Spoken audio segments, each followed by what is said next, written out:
যে এখানে আসে সকালে কখন আসে? সকালে অনেক ভোরে আছে, প্রায় 5টার দিকে, আর 5টা? সন্ধ্যা 6টা 7টার দিক দিয়ে, এই দুই টাইমে বাঘ দেখা যায়।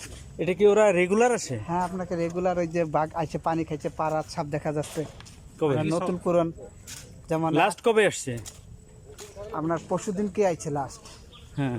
আর তার 15 দিন আগে আইছে। এখানে পানি খাইতে আছে, প্রায় সময় বাঘ এখানে থাকে। এখানে পানি খেতে আসে? জি, মিষ্টি পানি।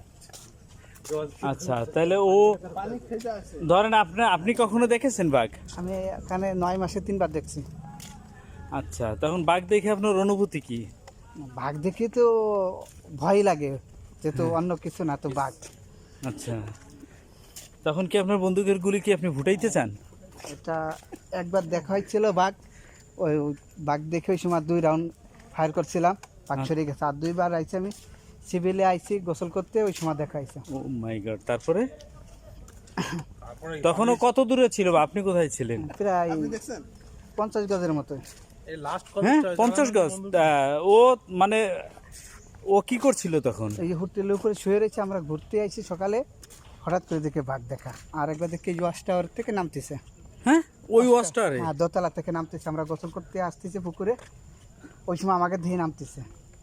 তারপরে আর কি করলেন আমাদের আপনি? এখানে দেখা গেছে পরশুদিন সকালে আমরা এখানে আসছি, হ্যাঁ, আমরা প্রত্যেকটা হোটেল সকালে মানে পরিষ্কার করার জন্য বের হয়েছি, হ্যাঁ।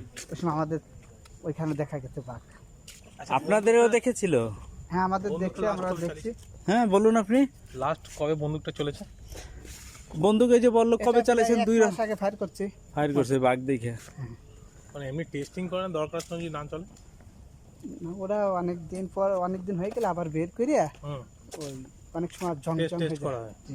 রিপেয়ার করে, মেইনটেনেন্স করা হয়। হ্যাঁ, ওটা গুলি চলে এটা? একটা আছে 10 রাউন্ড আছে। দাঁড়ান। ঠিক আছে, চলে যাবে। না না, বাঘ থাকলে এখানে আমাদের দৌড়তে হতো। হ্যালো গাইজ, আমরা এখন চলে আসছি বাঘ মামার সাক্ষাৎকার নেওয়ার জন্য, এবং সাক্ষাৎকার নেবেন আমাদের নীলাঞ্জন বৈতালিকদা। তারে তো খুঁজে পাওয়া যাচ্ছে না, সে অনেক পিছনে আছে, কিন্তু আমাদের সামনে আগাই দিছে যাতে বাঘ আমাদের খায়। দেখছেন অবস্থা? এই যে লোক আসতেছে এখন, এই